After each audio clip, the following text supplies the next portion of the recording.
नमस्कार, मैं हूँ डॉक्टर सरिता स्वामी, असिस्टेंट प्रोफेसर, गवर्नमेंट डूंगर कॉलेज बीकानेर।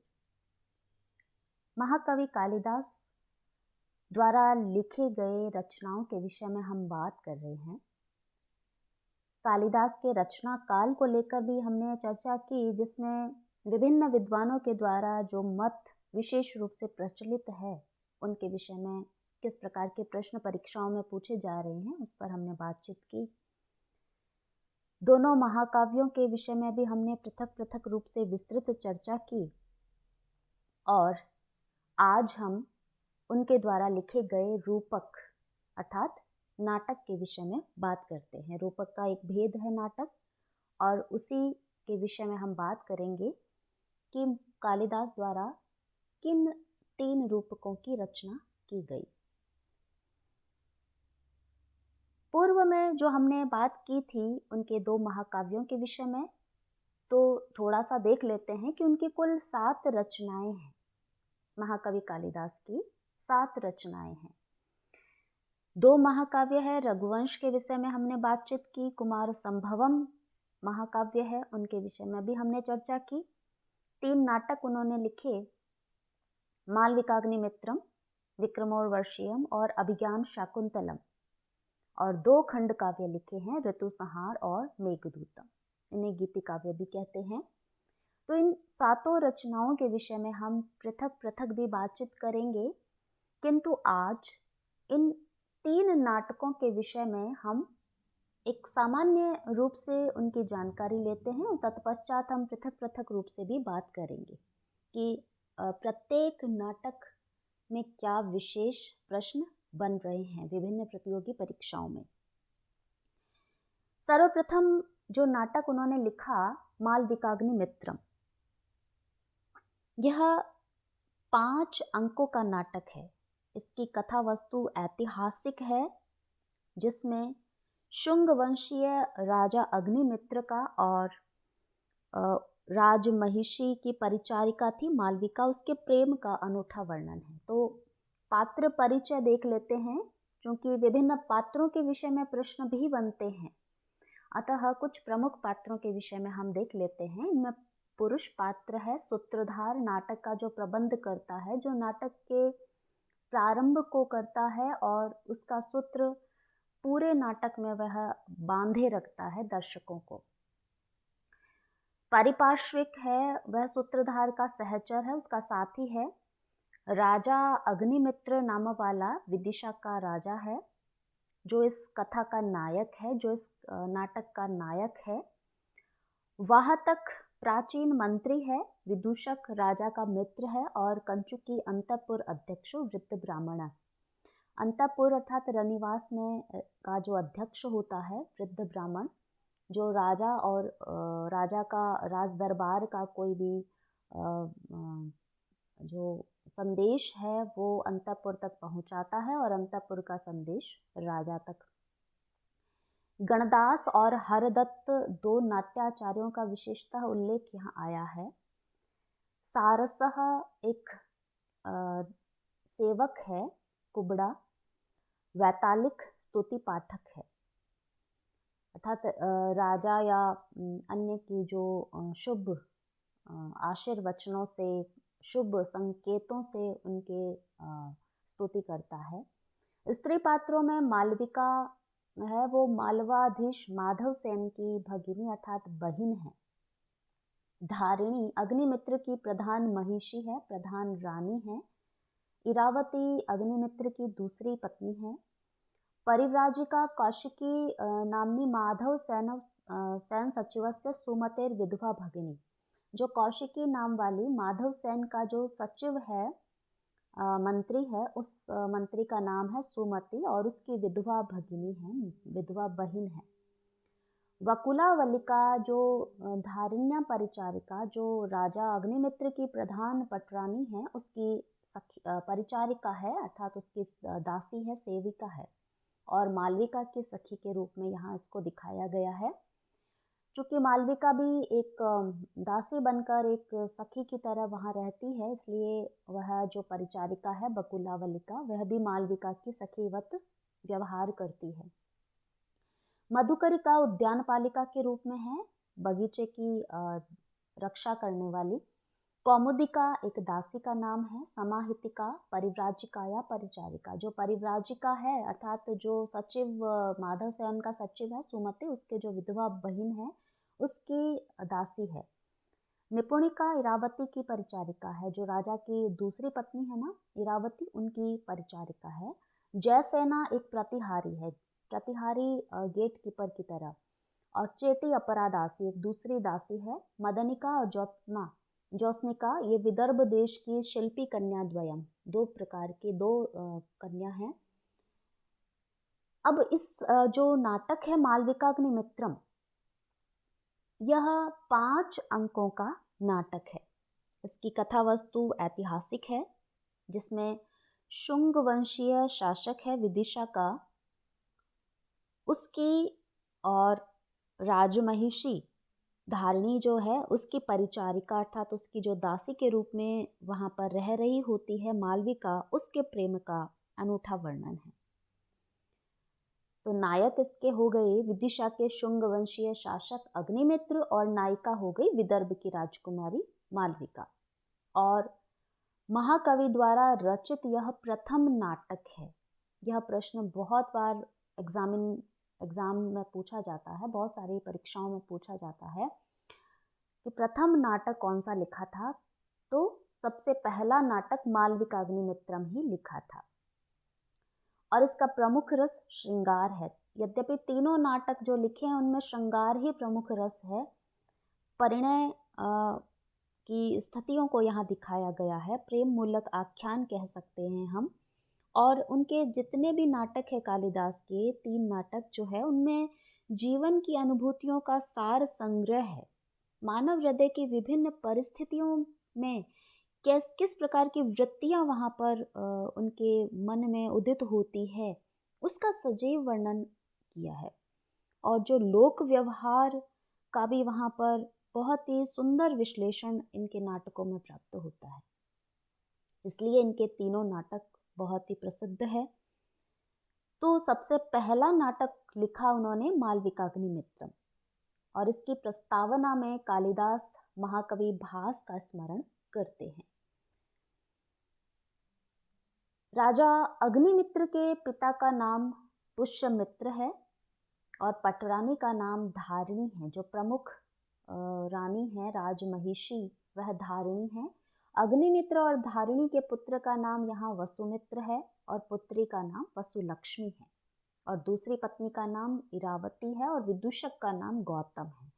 तीनों ही नाटकों में विदूषक का नाम हमें ध्यान रखना है, क्योंकि तीनों ही नाटक में जो विदूषक का नाम पृथक पृथक है और विदूषक राजा का एक साथी होता है जिसके विषय में पूछा जाता है विभिन्न परीक्षाओं में।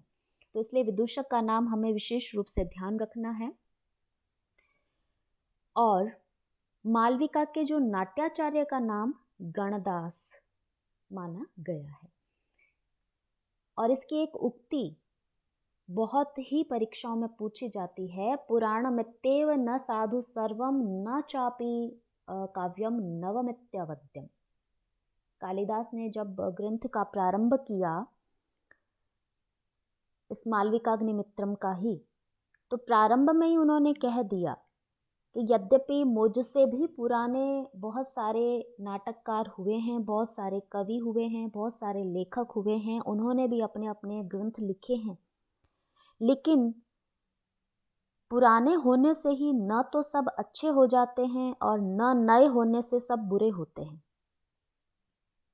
तो मैं चूंकि एक नया लेखक हूँ, अतः मेरी रचना को आप हल्के में मत लेना।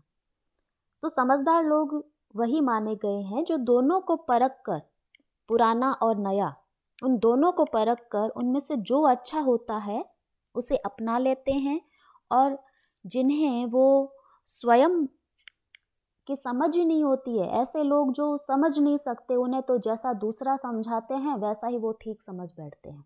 इसलिए उन्होंने जब मालविकाग्निमित्रम का जो प्रारंभ किया तो उन्होंने अपने भावों को यहाँ पर लिखा और यह पंक्ति हमें इसलिए ध्यान रखनी है क्योंकि इस पंक्ति के विषय में प्रश्न पूछा जाता है कि ये पंक्ति कौन से ग्रंथ में लिखी गई है अथवा यह पंक्ति किसने लिखी है। तो मालविकाग्निमित्रम में महाकवि कालिदास ने यह पंक्ति लिखी है। यहाँ पर इसके कथानक यद्यपि ऐतिहासिक पृष्ठभूमि में लिखा गया है, लेकिन उन्होंने स्वच्छंद प्रेम का यहाँ पर विकास दिखाया है। यह कवि का प्रथम नाटक है, इसलिए काव्य कौशल अपने प्रौढ़तम रूप में तो यहाँ हमें दिखाई नहीं देता है। कवि का जो लेखन का जो प्रौढ़ स्वरूप है वह हमें अभिज्ञान शाकुंतलम में जाकर के प्राप्त होता है। यहाँ पर हम उसकी कथा वस्तु को थोड़ा सा देखते हैं कि राजा अग्निमित्र की महिषी धारिणी के पास उसके एक भाई द्वारा भेजी हुई शिल्प कन्या मालविका आती है, जो बहुत ही सुंदर है। राजा धारिणी के पास ही चित्र में बनाई हुई मालविका को देखता है और उसे देखकर वह मुग्ध हो जाता है।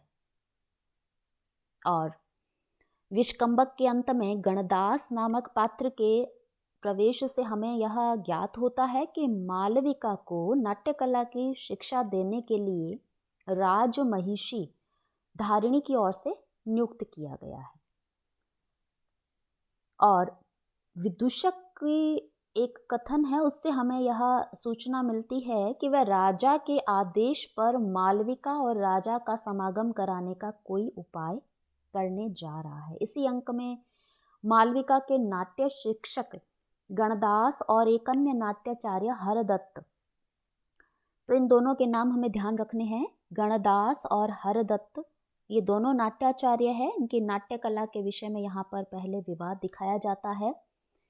उसके पश्चात मालविका की नाट्य कला का प्रदर्शन होता है और राजा उसके रूप को देखकर मुग्ध हो जाता है। उसे वह मालविका चित्र से भी अधिक सुंदर प्रतीत होती है। राजा मालविका को विष में बूझा हुआ काम का बाण बताता है और उसको प्राप्त करने के लिए राजा से कहता है। विदूषक चूंकि उनका मित्र होता है, अतः वह मित्र से बातचीत में अपनी भावों को व्यक्त करता है कि मुझे मालविका को प्राप्त करना है। समाहितिका की बातचीत से मालविका का भी राजा के प्रति अनुराग सूचित होता है कि मालविका भी राजा के प्रति अनुरक्त है। उसके बाद प्रमदवन में राजा और मालविका का मिलन होता है, परंतु इसी बीच रानी इरावती, जो राजा अग्निमित्र की द्वितीय पत्नी है, वो आकर दोनों प्रेमियों के मिलन में बाधा डालती है। क्रोध में आकर राजा को बुरा भला कहती है और वहां से चली जाती है।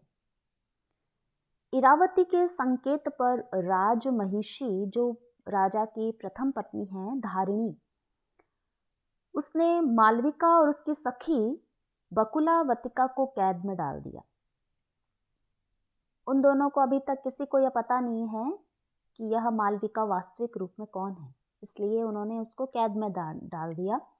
विदूषक इन दोनों को मुक्त कराने के लिए सांप के काटे जाने का बहाना करता है और विष उतारने के लिए चतुराई से रानी धारिणी की सर्प मुद्रा युक्त अंगूठी प्राप्त कर लेता है और उसी अंगूठी को दिखाकर, रक्षिका को दिखाकर वह दोनों को मुक्त करा देता है, बंदियों को, यानी मालविका और उसकी सखी वकुलावतिका, दोनों को वह विदूषक मुक्त करा देता है। फिर रानी धारिणी की अनुमति से मालविका का राजा के साथ विवाह हो जाता है। विवाह इसलिए कि उनको यह विदित हो जाता है कि मालविका भी एक राजकन्या है। और इस तरह से इस नाटक की कथा वस्तु, उसकी परिस्थिति, उसमें उद्भावित दशाएं, वो सभी संपूर्ण वातावरण बहुत ही सुंदरता से यहाँ पर कालिदास ने अभिव्यक्त किया है। और इस प्रकार घटनाओं का यहाँ पर इतना ऐक्य है, संवादों में इतनी सरसता है कि पात्र सजीव से प्रतीत होते हैं। तत्पश्चात दूसरा नाटक उन्होंने लिखा विक्रमोर्वशीयम। यहाँ पर भी जो है उर्वशी और पुरुरवा, इन दोनों की प्रेम कहानी है यह। पुरुरवा राजा और उर्वशी एक अप्सरा है।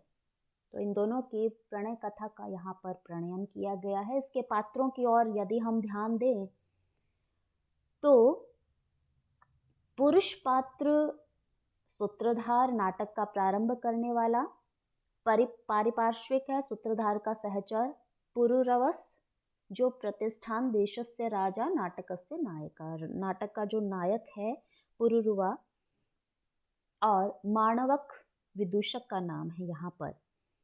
आयुष पुरुरवा का पुत्र है, नारद देवर्षि नारद, चित्ररथः गंधर्वेश्वर, गंधर्व एक जाति है और उनका जो राजा है चित्ररथ।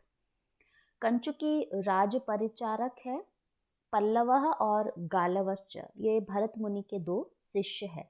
स्त्री पात्रों में उर्वशी एक अप्सरा है और नायिका है नाटक की। चित्रलेखा दूसरी अप्सरा के रूप में दिखाई जाती है, जो उर्वशी की सखी के रूप में यहाँ पर हमें ज्ञात होती है। सहजन्या, रंभा और मेनका, ये तीनों और अप्सराएं हैं जिनका उल्लेख यहाँ पर हमें प्राप्त होता है। देवी राज्ञी कशिक राजस्य कन्या, जो कशिक राज की कन्या है और महारानी है यहाँ पर। निपुणिका जो है वो राज्ञा परिचारिका, उसकी परिचारिका है, दासी है। तापसी तपस्विनी, परिजनः राज्ञा परिचारिका, ये भी रानी की जो परिचारिकाएं हैं, यवनी और परिजनः अन्य। यह नाटक मूलतः उपरूपक है, यानी त्रोटक की श्रृंखला में, त्रोटक की श्रेणी में आता है। इसमें भी 5 ही अंक है। नायक है पुरुरुवा और नायिका है उर्वशी अप्सरा। और इस कहानी का जो हमें अंश रूप में, बीज रूप में जो प्राप्त होता है, वह ऋग्वेद के 10वें मंडल का जो 65वां सूक्त है उसमें थोड़ा सा उल्लेख आता है। शतपथ ब्राह्मण में भी उल्लेख आता है और मत्स्य पुराण में भी थोड़ा सा उल्लेख आता है। तो बीज रूप में यह कथा कहाँ निर्दिष्ट है? ऋग्वेद में, शतपथ ब्राह्मण में और मत्स्य पुराण में। और उसी कथा को कुछ अपनी कल्पना शक्ति से एक सुंदर प्रेम कथा के रूप में और नए रूप में प्रस्तुत किया है कालिदास ने। इसका भी प्रमुख रस श्रृंगार है। मैंने बताया कि तीनों ही नाटकों का प्रमुख रस श्रृंगार है। विदूषक का नाम माणवकः और पुरुरवा और उर्वशी के पुत्र का नाम आयुष है। इस कहानी में पुरुरवा अत्यंत परोपकारी राजा है। पौराणिक कथा है यह। शिव की सेवा करके उर्वशी कैलाश पर्वत से इंद्रलोक को लौटती है। मार्ग में केशी नामक राक्षस उसे परेशान करता है, वह चिल्लाती है। उसका यह करुण क्रंदन संयोग से राजा पुरुरवा के कानों तक पहुंचता है। राजा भी वहीं उसी मार्ग में होता है। वह राक्षसों से उर्वशी की रक्षा करता है और यहाँ से दोनों में अनुराग प्रारंभ होता है। राजा उर्वशी विषयक प्रेम की बात अपने मित्र विदूषक को बताता है, माणवक को बताता है। उर्वशी और उसकी सखी चित्रलेखा इस प्रेम संबंधी वार्तालाप को सुन लेती है। उर्वशी एक पत्ते पर प्रेम पत्रिका अंकित कर राजा की ओर फेंक देती है। वह विदूषक की मूर्खता के कारण देवी औशीनरी को मिल जाता है। पत्र देखकर वह राजा पर अत्यंत क्रुद्ध होती है। राजा अनुनय विनय करके उसे शांत करता है। भरत मुनि के शाप का प्रसंग भी इसी में आता है। जब उर्वशी एक नाट्य मंचित कर रही थी, तो जब भरत उसका जो ध्यान है उस नाटक में पूर्ण रूप से वहाँ पर नहीं लगता है। उसी प्रसंग को यहाँ पर बताया है कि शाप के कारण भरत मुनि उसे शाप दे देते हैं कि तुम्हारा ध्यान यहाँ नहीं है, तुम पूर्ण रूपेण यह प्रसंग कर नहीं पा रही हो, यहाँ पर प्रदर्शन कर नहीं पा रहे हो, तो इस कारण से उसे मृत्युलोक में जाना पड़ता है। परंतु इंद्र की कृपा से उसके शाप की अवधि पुरुरवा को पुत्र दर्शन होने तक निर्धारित कर दी जाती है। इंद्र अनुनय विनय करते हैं भरत मुनि से और उसके कारण वह शाप की अवधि को निर्धारित कर देते हैं। उर्वशी राजा से गाढ़ प्रणय करती हुई उसके पास रहती है। राजा किसी विद्याधर कुमारी को देखकर मुग्ध हो जाते हैं किसी समय, तो इस पर रुष्ट होकर उर्वशी कुमारी कार्तिकेय के गंधमादन वन में चली जाती है। तो यहाँ पर गंधमादन वन का भी नाम ध्यान रखना है हमें। वहाँ पर एक लता के रूप में परिवर्तित हो जाती है। राजा उसके विरह में विलाप करता है और उसी समय आकाशवाणी होती है कि संगमनीय मणि को लेकर यदि राजा उर्वशी रूप लता का आलिंगन करे तो वह पुनः अपने पूर्व रूप को प्राप्त कर सकती है। राजा वैसा ही करता है और लता को पुनः उर्वशी के रूप में परिवर्तित कर लेता है। अगले कथा में यहाँ पर एक गिद्ध उस मणि को चुरा लेता है। उसी समय किसी अज्ञात बाण द्वारा वह गिद्ध मार दिया जाता है। उस बाण पर पुरुरुवा का पुत्र आयुष लिखा हुआ था। आयुष च्यवन ऋषि के आश्रम में रह रहा था, जिससे कि राजा उसका मुंह न देख सके और उर्वशी के शाप के कारण उसे अपने प्रेमी से अलग न होना पड़े। क्योंकि पूर्व में हमने देखा था कि इंद्र ने जो है शाप की अवधि निर्धारित करने हेतु प्रार्थना की थी, तो भरत मुनि ने ये कहा था कि जिस दिन पुरुरुवा अपने पुत्र का दर्शन कर लेगा उसी समय यह शाप मुक्त होकर पुनः स्वर्ग में आ जाएगी। तो इसी कारण से उर्वशी ने अपने पुत्र को पुरुरुवा न देखे इस हेतु च्यवन ऋषि के आश्रम में वहां पर रख दिया था पालन पोषण हेतु। राजा को बाण को देखने से पुत्रोत्पत्ति की सूचना मिल जाती है। उससे उर्वशी दुखी होती है। उसी समय नारद इंद्रलोक से आकर सूचना दे देते हैं कि दानवों को युद्ध में पराजित करने के लिए देवराज इंद्र ने राजा पुरुरुवा की सहायता मांगी है और इसके प्रतिदान स्वरूप उर्वशी सदा के लिए पुरुरुवा को प्रदान कर दी गई।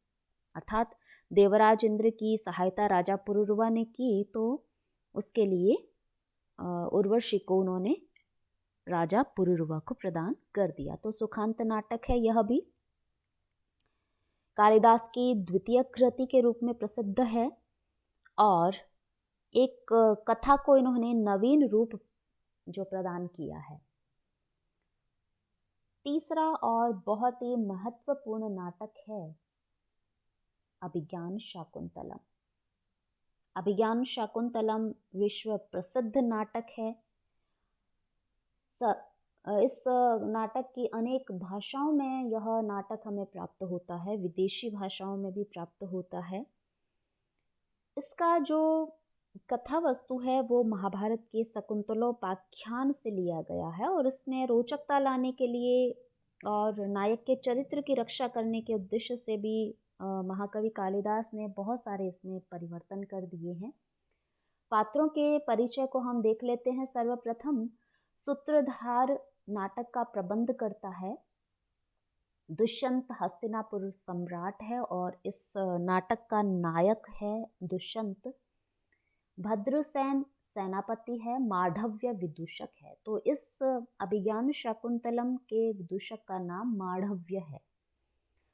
यह प्रश्न बहुत बार पूछा जाता है। सर्वदमन दुष्यंत के पुत्र का नाम है और इसे भरत के रूप में भी हम जानते हैं। सोमरातः राजा का धर्म गुरु है। रैवतक द्वारिक है, द्वारपाल जिसे हम कहते हैं। करभक राज सेवक है। पर्वतायन कंचुकी का नाम है। वैतालिकी राजचारिणी है। वैखानस, सारंगरव, सारद्वत, हारीत और गौतम ये कण्व ऋषि की अंत्यवासी था, शिष्य है ये सारे कण्व ऋषि। महर्षि कण्व जिसके पास शकुंतला पालित रूप में मतलब पली बड़ी है, श्यामलः दुष्यंत का शालः साला है, प्रधान राजपुरुष है। धीवर मत्स्यग्राही है अर्थात मछली पकड़ने वाला। सूचकः जानुकः ये दोनों राजपुरुष है, राज दरबार में एक पद पर प्रतिष्ठित है। मातली इंद्र के सारथी का नाम है, यह भी बहुत महत्वपूर्ण है, बहुत सी परीक्षाओं में पूछा जाता है। इंद्र के सारथी का नाम यहाँ मातली है। मारीचः कश्यप प्रजापति है और दुर्वासा ऋषि, जिसके विषय में तो सभी जानते हैं, बहुत ही शीघ्र क्रोधित होने वाले ऋषि है दुर्वासा। स्त्री पात्रों की ओर यदि हम देखें तो नटी सूत्रधार की पत्नी है, कहानी का प्रारंभ करती है।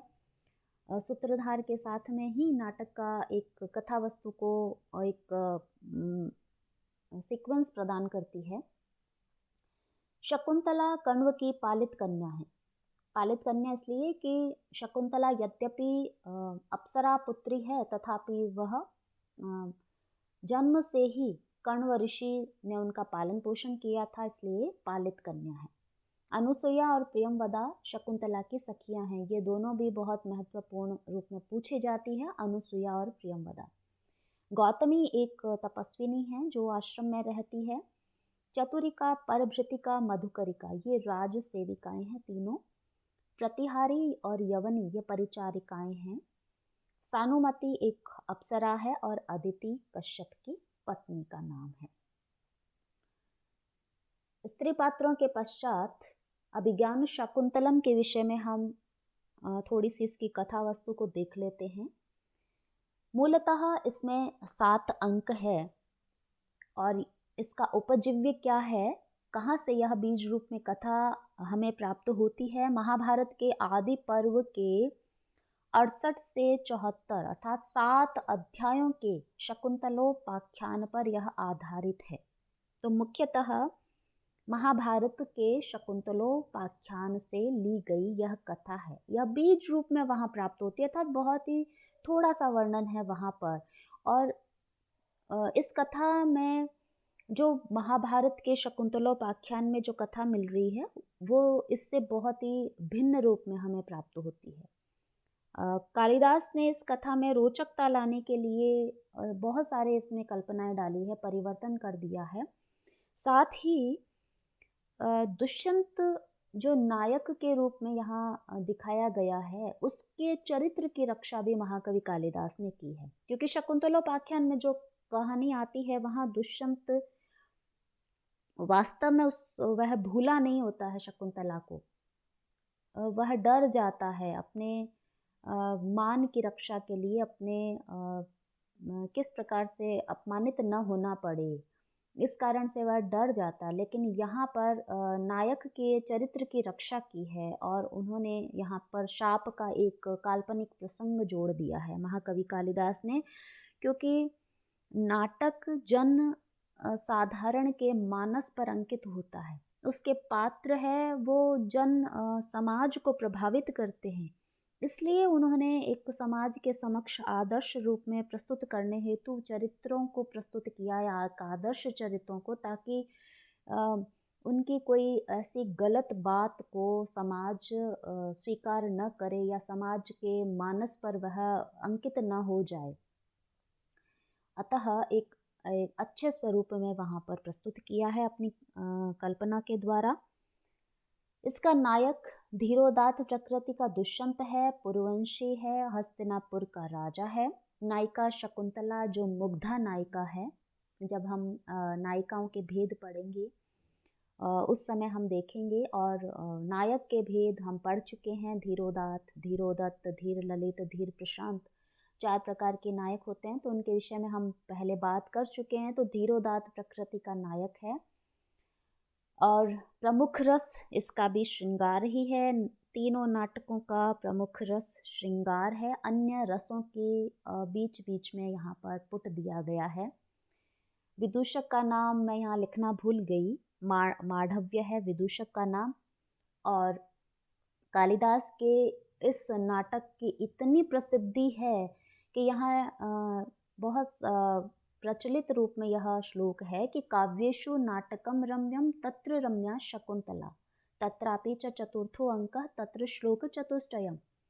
काव्येषु नाटकम रम्यम, काव्यों में जितने भी काव्य लिखे जाते हैं, चाहे महाकाव्य हो, खंड काव्य हो, नाटक हो, उन सभी में नाटक सबसे रमणीय होता है, सबसे मनोहारी होता है, सबको प्रिय लगने वाला होता है।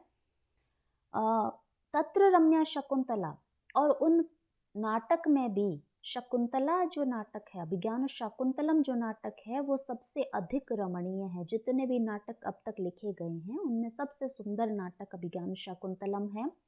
तत्रापि च चतुर्थो अंक, और उस अभिज्ञान शाकुंतलम नाटक का भी चौथा अंक बहुत ही सुंदर है, जहाँ पर एक पिता अपने पुत्री के विदाई के लिए उसे क्या संदेश देता है, एक गृहस्थ जीवन में उसे किस प्रकार रहना चाहिए, और एक पिता के हृदय की जो भावनाएं हैं उसको वहाँ पर इतना सुंदर प्रस्तुत किया है। इसलिए अभिज्ञान शाकुंतलम का भी चौथा अंक बहुत ही सुंदर है। और तत्र श्लोक चतुष्टयम, उन चौथे अंक में भी 4 ऐसे श्लोक हैं जो बहुत ही सुंदर प्रस्तुत किए गए हैं। वहाँ पर वृक्षों के प्रति, पर्यावरण के प्रति, पशुओं के प्रति जो एक भाव है, एक प्रकृति का, एक मानव के साथ सामंजस्य जो दिखलाया गया है, वो भी बहुत ही सुंदर प्रस्तुत किया गया। इसलिए यह श्लोक भी पूछा जाता है, या इसमें से कई प्रश्न पूछे जाते हैं कि जितने भी काव्य हैं, महाकाव्य, खंड काव्य, नाटक के भी जो है रूपक के भी बहुत सारे प्रकार है, तो उनमें सबसे सुंदर कौन सा है? नाटक ही है। अर्थात सभी लोगों को नाटक हृदय स्पर्शी होता है, उनके ऊपर प्रभाव डालता है, और सभी लोग हैं वो इंटरेस्ट के साथ उसको देखते हैं, पढ़ते हैं। और नाटक में भी अभिज्ञान शाकुंतलम सबसे सुंदर है। उस अभिज्ञान शाकुंतलम का कौन सा अंक सबसे सुंदर है? चतुर्थ अंक। और कौन से श्लोक प्रसिद्ध है? 4 श्लोक उसमें सबसे प्रसिद्ध या सर्वश्रेष्ठ कोटि में आते हैं। इस अभिज्ञान शाकुंतलम का जो नामकरण क्यों हुआ? तो दुष्यंत को मुद्रिका रूपी चिन्ह से शकुंतला का स्मरण होता है, अतः इस घटना के आधार पर अभिज्ञान शाकुंतलम नामकरण हुआ नाटक का। चूंकि पूर्व के जो 2 नाटक हमने पढ़े, मालविकाग्निमित्रम, विक्रमोर्वशीयम, ये तो दोनों ही नाटक है वो हमें नाम से पता चल रहा था कि इसमें नायक और नायिका के नामकरण पर ही है लगभग। लेकिन अभिज्ञान शाकुंतलम में है कि अभिज्ञान अर्थात पहचान, कैसे पहचान हुई, कैसे शकुंतला को का स्मरण हुआ उसे, दुष्यंत को। तो वहाँ पर मुद्रिका अर्थात जो अंगूठी है, वो दुष्यंत की अंगूठी जो शकुंतला को दी थी, उस अंगूठी से शकुंतला का स्मरण हुआ उसे। तो उसी घटना को आधार बनाकर यह इसका नामकरण किया गया है। वह अंगूठी खो गई और फिर उस मछली पकड़ने वाले को प्राप्त हुई, और तदनंतर उस अंगूठी को राजा ने देखा और उसे याद हुआ। इसमें कुल छंद 24 है।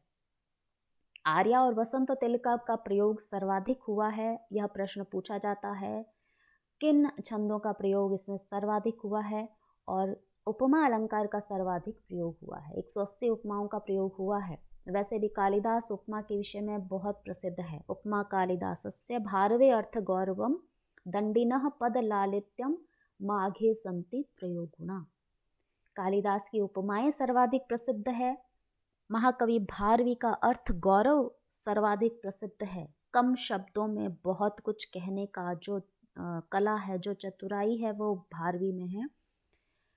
दंडिनः पद लालित्यम, महाकवि दंडी के जो है वो सुंदरता, काव्य की सुंदरता किसमें है? पदों के लालित्य में। उनकी जो लिखने का कौशल है, उनका जो शब्दों का जो एक बहुत ही सुंदरता से प्रस्तुत करने की कला है। और माघ, महाकवि माघ में तो ये तीनों ही गुण हैं। माघे संति त्रयो गुणा, माघ में तो तीनों ही गुण हैं। अर्थात उपमाएं भी उनके काव्य में बहुत सुंदर है, अर्थ गौरव भी है, और पद लालित्य भी है। तो कालिदास का सर्वाधिक सुंदरता मानी गई है उनकी उपमाओं में। बहुत ही सुंदर उपमा दी है उन्होंने, बहुत ही सजीव, बहुत ही व्यवहारिक रूप से उन्होंने उपमाएं दी है। इसीलिए कालिदास की एक उपमा बहुत ही प्रसिद्ध है, जो उनके रघुवंश महाकाव्य के अंदर दीपशिखा की उपाधि उनको प्राप्त हुई। जब दीपक की लौ के समान वहाँ पर उन्होंने एक सुंदर उपमा दी थी और उसी उपमा के आधार पर उनका महाकवियों को यह उपमा इतनी सुंदर लगी कि उन्होंने दीपशिखा कालिदास से कहना प्रारंभ कर दिया। इसका जो मंगलाचरण है अभिज्ञान शाकुंतलम का, वो आशीर्वादात्मक मंगलाचरण है। यह याद रखना, यह प्रश्न बहुत बार बहुत सी परीक्षाओं में पूछा गया है। और दूसरा प्रश्न यह पूछा गया है कि शिव के अष्टमूर्ति की स्तुति यहाँ पर की गई है। शिव के, भगवान शिव के 8 स्वरूप, उन स्वरूपों की स्तुति की है और आशीर्वादात्मक मंगलाचरण है कि भगवान शिव की अष्टमूर्ति हम सभी को आशीर्वाद प्रदान करे, हम सभी का मंगल करे। शकुंतला ऋषि विश्वामित्र और मेनका अप्सरा की पुत्री थी वास्तव में, लेकिन महर्षि कण्व द्वारा पालन पोषण किया गया था, इसलिए महर्षि कण्व की पालित पुत्री यह यहाँ पर प्रदर्शित की गई है। और महर्षि कण्व का आश्रम भी पूछा जाता है मालिनी नदी के किनारे था। और इसकी कथा वस्तु मुझे लगता है आप सभी को पता ही होगी कि हस्तिनापुर राजा जो है दुष्यंत आखेट के लिए अर्थात शिकार के लिए वन में आता है। वहाँ कण्व ऋषि के आश्रम में संयोगवश उसका साक्षात्कार शकुंतला से हो जाता है। सखियों से शकुंतला की जन्म कथा का वृत्तांत सुनकर दुष्यंत के हृदय में उसके प्रति अनुराग उत्पन्न हो जाता है। पूर्व में वह यह सोचता है कि यह ब्राह्मण कन्या है, अतः मेरे द्वारा ग्रहण करने योग्य नहीं है, क्योंकि एक क्षत्रिय से उच्च वर्ण की ब्राह्मण कन्या होती है, तो ब्राह्मण कन्या को वह ग्रहण यदि करे तो वह पाप का भागी होगा। किंतु जब उसे यह पता चलता है कि यह अप्सरा पुत्री है, तो वह सोचता है कि कदाचित यह मेरे द्वारा ग्रहण करने योग्य है, इसलिए उसके प्रति अनुराग उत्पन्न होता है। फिर ऋषियों की प्रार्थना पर आश्रम की रक्षा करने के लिए वह स्वयं वहीं रह जाता है। राजा और शकुंतला का गांधर्व विवाह होता है, अर्थात वो दोनों ही अपनी सहमति से विवाह कर लेते हैं। फिर महर्षि कण्व उस समय तीर्थ यात्रा से लौटकर आश्रम में आते हैं और आपन्न सत्वा शकुंतला को गौतमी, शारंग्रव और शारद्वत के साथ हस्तिनापुर भेज देते हैं। राजा पूर्व में जा चुका है, शकुंतला है वो आपन्न सत्वा है, गर्भवती है, और जो ऋषि कण्व है वो गौतमी, सारंग्रव और सारद्वत इनके साथ में हस्तिनापुर शकुंतला को भेज देते हैं। पूर्व में जो है दुर्वासा का शाप को भी दिखाया जाता है कि दुर्वासा ऋषि आश्रम में आते हैं और शकुंतला उस समय राजा के ध्यान में मग्न होती है, अतः वह उनके आवाज़ को सुन नहीं पाती। और राजा ऋषि जो दुर्वासा है वो क्रोधित होकर उसे शाप दे देते हैं कि जिससे तू ध्यान में है, जिसके ध्यान में है और जिसके कारण मुझे सत्कार के योग्य नहीं माना, मेरी आवाज़ नहीं सुनी, अतः वही तुम्हें भूल जाएगा। और शकुंतला की अंगूठी मार्ग में सच्ची तीर्थ के में वहाँ पर जब वह सूर्य को अर्घ्य दे रही थी, उस समय उसके हाथ से निकलकर नदी में गिर जाती है और अंगूठी न होने के कारण वहाँ पर राजा, चूँकि शाप के कारण उसे पहचानने में असमर्थ हो जाता है और उसे अपमानित करके वह निकाल देता है। जब ऋषि चले जाते हैं, अर्थात जो गौतमी, शारंग्रव और शारद्वत चले जाते हैं, और वह शकुंतला जो है एक दिव्य ज्योति आती है, उसे आकाश में उठाकर ले जाती है। उसकी जो है माँ की सखी अप्सरा ही होती है। शकुंतला मारीच ऋषि के आश्रम में अपनी माता मेनका के साथ रहने लगती है और आगे धीरे धीरे क्या होता है कि राजा दुष्यंत को एक धीवर अर्थात मछुआरा है वह आता है और उसको एक राजा दुष्यंत के नाम की मुद्रा मिलती है, वह उसे दिखाता है। उसे देखते ही राजा दुष्यंत को शकुंतला का स्मरण हो जाता है और वह अपनी पत्नी के अपमान करने से, कि मेरे द्वारा उसका अपमान हुआ है, उससे वह अत्यंत ही व्याकुल हो जाता है। अंत में मातली अर्थात इंद्र का सारथी के साथ इंद्र की सहायता के लिए स्वर्गलोक में जाता है और जब वह पुनः इंद्रलोक से लौट रहा होता है तो दुष्यंत को मारीच ऋषि के आश्रम में अपने पुत्र और पत्नी के दर्शन होते हैं और इसी मिलन और आशीर्वाद के साथ नाटक समाप्त हो जाता है। तो लगभग सभी को अभिज्ञान शाकुंतलम की कथा वस्तु पता ही है। यह सर्वश्रेष्ठ नाटक है। महर्षि कण्व और जिस प्रकार एक पिता के हृदय की भावनाएं होती है, यद्यपि वह महर्षि कण्व ऋषि थे तथापि एक शकुंतला को जब उन्होंने पालन पोषण किया, एक पुत्री माना, तो उनके भावों को यहाँ पर बहुत ही सुंदरता से प्रस्तुत किया गया। साथ ही जो एक पर्यावरण, जो एक प्राकृतिक वातावरण है, उसको इतना सजीव प्रस्तुत किया है कि यहाँ पर महाकवि कालिदास के यह ग्रंथ विश्व विख्यात हो गए। तो इन तीनों ही नाटकों के विषय में हमने थोड़ा सा एक जाना, थोड़ी सी उनकी एक रूपरेखा, कथा वस्तु को हमने आज जाना है। हम आगे इनको पर्टिकुलर लेकर के एक एक नाटक को और इसके विषय में हर अंक से जो प्रश्न परीक्षाओं में बन रहे हैं उसके विषय में हम और डिटेल में बात करेंगे। तब तक के लिए धन्यवाद।